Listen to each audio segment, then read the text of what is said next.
പ്രാവശ്യം ഈദ് ഹോളിഡേ ഒരു 3-4 ദിവസം ചേർത്തുകൊണ്ടുണ്ടായിരുന്നേ. അങ്ങനെ നമ്മൾ ഫസ്റ്റ് പോയത് ഡോൾഫിൻ വാച്ചിനായിരുന്നു കേട്ടോ. ഡോൾഫിൻ വാച്ചിന് പോകണമെന്ന് കുറേ നാളുകൊണ്ട് വിചാരിക്കുന്നതാണ്. അപ്പോൾ ഈദായതുകൊണ്ട് തന്നെ ഓഫർ ഉണ്ടായിരുന്നു. അങ്ങനെയാണ് നമ്മൾ പോയത്. നമ്മൾ രാവിലെ 10 മണിക്കുള്ള ട്രിപ്പിനാണ് കയറിയത്. നമ്മൾ രാവിലെ 8 മണിക്ക് ബർക്കയിൽ നിന്ന് ഇറങ്ങി. ഏകദേശം 10-15 മിനിറ്റ് ഉണ്ടേ അവിടെ എത്താൻ. നല്ല തിരക്കുമുണ്ട്, ഒരുപാട് വിദേശികളാണ് കേട്ടോ തോന്നിയും വരുന്നത്. നല്ല വെയിലും ചൂടും.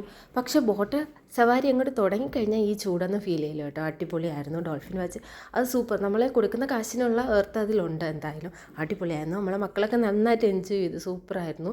അറഞ്ചം പുറഞ്ചും ഫോട്ടോസ് എടുത്തു. കറക്റ്റ് 2 മണിക്കൂറാണ് കേട്ടോ. കറക്റ്റ് 2 മണിക്കൂറും അവർ നമ്മളെ എല്ലാം ചുറ്റി വയ്ക്കുന്നുണ്ട്. ഡോൾഫിനൊക്കെ നല്ല അടിപൊളിയായിരുന്നു. നല്ല അടുത്ത് നമുക്കിങ്ങനെ കാണാൻ പറ്റും. അടിപൊളിയായിരുന്നു. പക്ഷെ ചൂടായതുകൊണ്ട് തന്നെ അങ്ങനെ ഒരുപാട് ഡോൾഫിൻ മുകളിലേക്ക് വരുന്നില്ല. തണുപ്പ് സമയത്താണിത് ഇങ്ങനെ മുകളിലേക്ക് പൊങ്ങി ചാടുന്നതൊക്കെ. അപ്പോൾ ചൂടായതുകൊണ്ട് തന്നെ അങ്ങനെ വരുന്നില്ല. എങ്കിലും നന്നായിരുന്നു. നല്ല അടിപൊളിയായിരുന്നു. ഒരുപാട് ഫോട്ടോസൊക്കെ എടുത്തു.